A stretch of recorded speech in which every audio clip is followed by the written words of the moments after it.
Hello, and welcome to The Blind Potato. This horror story is uploaded by Reddit user nomnomnomnation. If you want to know more about the author, link in the description. The title of this next story is The Bus. Before we start, I would just like to invite you to please like this video, subscribe if you haven't already, and click that notification bell so you won't miss any of my future uploads. So, get comfy, and let's begin. What time is it? I don't know. I did know. It was 11:55 p.m. I lose motivation to talk properly when I'm tired. Although, this was definitely an overreaction. At most, it would have gotten an extra second to tell him the time. But I wasn't really thinking. I just wanted to get home, ignoring all social interactions. I didn't even look up to see this man's face. He left without saying anything, limping as he walked, leaving me alone at the bus stop, waiting for the final departure of the night. A single minute past midnight was the usual time on the schedule, although it's almost always late, despite only ever having a few passengers at most. My late shift at work had me used to these empty hours of the night. This specific part of the town lacked in nightlife entertainment, leaving little reason to be out after dark. The shops were long closed, waiting for the bustling environment of the next morning. Until then, they remained silent. Some had their lights on all night long, spilling echoes of life into an otherwise inactive street.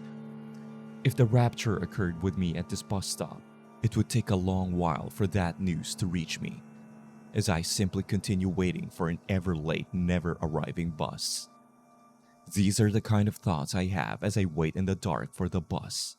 The occasional breaks in these thoughts are often caused by me checking the digital sign above me, displaying an estimated time for all upcoming departures. Expected to see 5 minutes, or perhaps a more delayed 10 minutes.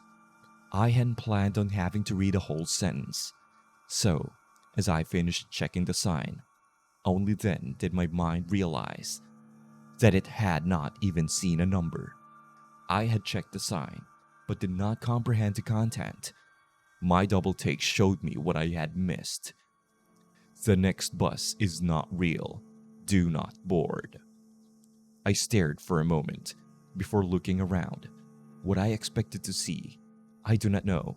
Perhaps some pranksters giggling at their work, or more sinisterly, a shadowy figure looming over to guide this paranormal event. Nothing. I saw nothing. The same street I had become familiar with had nothing new. It remained empty. With me is its only sign of life. So, I waited. It was 11:59 p.m. by this point, so only 2 more minutes remained. On time for what may have been the first time ever. The bus arrived, a single minute past midnight, and here it was, pulling around the corner, approaching the stop. I put my hand out to signal my need to board, feeling relieved that my only way home hadn't been cancelled. As the bus approached, I noticed the dark interior. The headlights were on, but the lights inside were all off. I could not make out whether any passengers were on board, or even who the driver was. Being a regular, I know most of the final route drivers, but this time, it was anybody's guess. I got onto the bus, putting down the same change I always do. Bit dark, isn't it? Nobody replied, as the doors closed behind me, and the bus continued its way forward. I smiled awkwardly, despite knowing that the driver could not see me, and found a seat.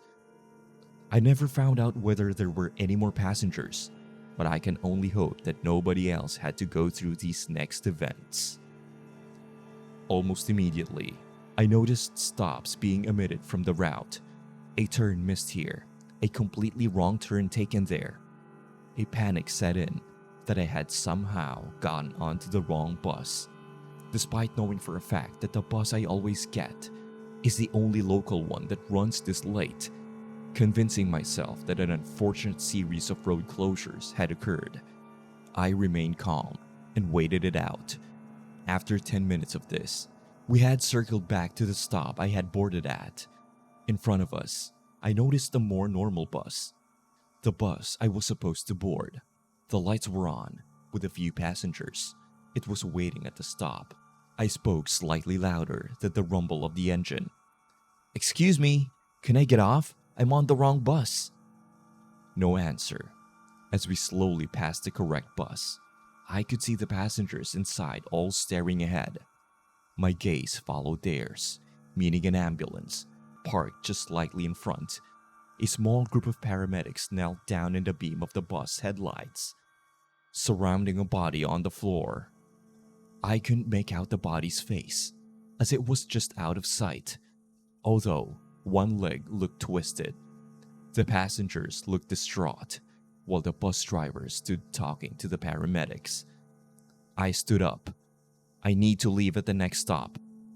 As I spoke, I pressed the bell, and the only sign of the internal lights lit up at the front of the bus, stopping. The sign then immediately turned off. Subsequent bell presses neither made a sound nor lit up the sign. "I need to..."